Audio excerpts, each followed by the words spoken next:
AFTV, Dan Potts. You know Luton got a player called Dan Potts? I know, man. Do you know what's mad? His dad's called Steve Potts, and that's my dad's name. Oh my God. It's mad, It's you. Mad, it is me. You know? Both used to play for West Ham as well, there's a fact for you. Jesus. But yeah, crazy, absolutely crazy. But listen, it was a performance today in the first half you could be proud of. Everyone was bored apparently at the weekend, but I was more bored in that second half, I think, than the Etihad. I can't lie, I thought we could have finished them off. I was waiting to see a couple more goals. But I think it's job done tonight, Rob. Do you know what I mean? Yeah. We've rotated the squad and a lot of changes tonight. A lot of people that started lineup thought, whoa, Arteta's been brave. Was you surprised by that? Because there was a lot of changes.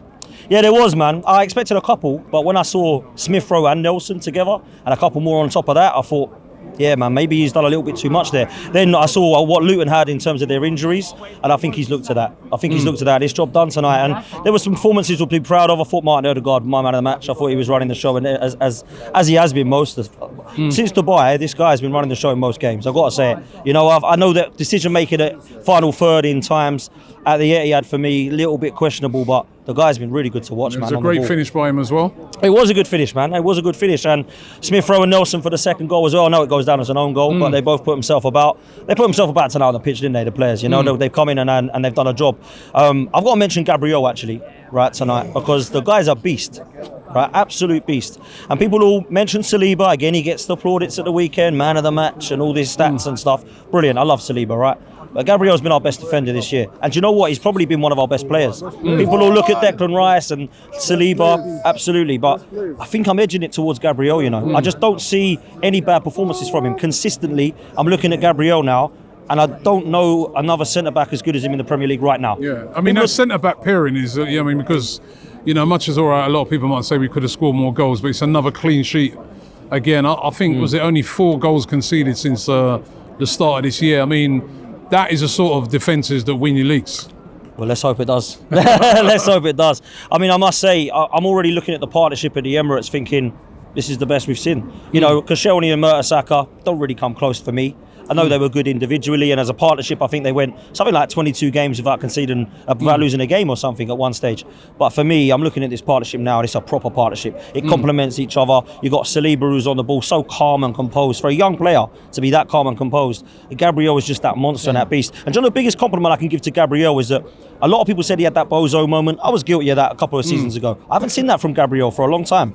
You know, every defender is going to make a mistake. We know that, right? But Gabriel has been very consistent and consistently good. And for £27 million, you have to say right now, it's probably one of Mikel Arteta's best signings. And not a lot of people talk about that because Saliba's the guy. And I remember looking at Liverpool when they went and won the title. Nobody was really talking about the Joel Matips of this world or the Joe Gomez of this world, because it was all about Van Dijk. And I feel like we're doing that a little bit with Saliba now, and Gabriel's getting forgotten about. And in the last couple of games, rightly so, he's being mentioned. I thought the Gabriel and Haaland thing at the weekend was like the closest I've seen to Keown and Van Nistelrooy, mate. It was quality. It was like rolling back the years. And we haven't seen enough of that nastiness at Arsenal for a long time.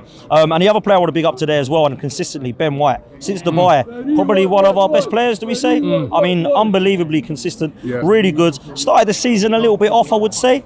People were saying he was carrying a knock. I'm not too sure how much is true about that, but I'm a big fan of what I'm seeing of Ben White. And right now, this defence is looking like it's going to take a lot to rock it. And I love to see that, man, because that's what we were under George Graham. That's what we were 1-0 to the Arsenal. And hopefully that can continue, because as you say, defence wins you titles, man. So let's hope that we get this one over the line, man. Yeah, last season, a couple of big games coming up. I mean, they're all big games now. Every game's a cup final. Brighton at the weekend away.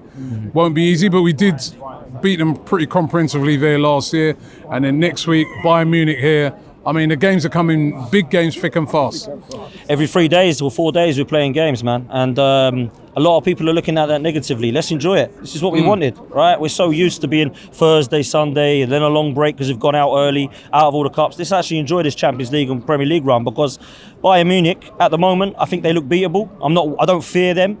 And I think with our Premier League run with 8 games left, with the way that we're playing, the way we're defending, the way we're scoring goals, well, should we not be confident, man? 100%. And I feel like, a lot of people will look at us going into these games and looking at the squad rotation. We've now got players back, and that bench is looking a hell of a lot stronger now, and that's what we needed it. And we're going to look to that bench now when we need it, and tonight was a real example of that, because they've come in and they've done a job. So I just hope that we can go all the way now, man. Just show some momentum, keep going. It's going to be tough because Liverpool and Man City, they don't look like they're going to drop many points either, right? So let's make sure that we're riding it to the thick of the mix. And I'll say this lastly, everyone's asking me, do I want Premier League or Champions League? I want both. right?